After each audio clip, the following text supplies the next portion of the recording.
اپنے قیمتی اوقات کو بے مقصد حرکات و افعال سے تج دینا آج بہت سوں کا نشہ ہے۔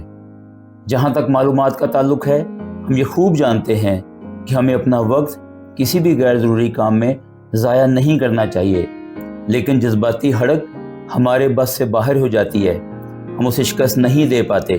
یہ برتاؤ کاروباری اداروں کو کارکردگی کے اعتبار سے اربوں کا نقصان پہنچا رہا ہے اور معیار کا بھی بڑا غرق ہو رہا ہے۔ لوگ اپنے کام میں پہلے سے کہیں زیادہ غلطیاں کر رہے ہیں، کیونکہ وہ جو کچھ کرتے ہیں اس میں حاضر ہی نہیں ہوتے۔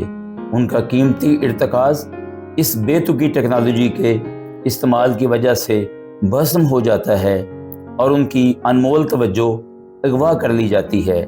یوں ان کے لیے اپنے کام کو بہترین بنانے اور زندگی کو عمدہ ترین کرنے کے امکانات مفقود تر ہوتے جاتے ہیں۔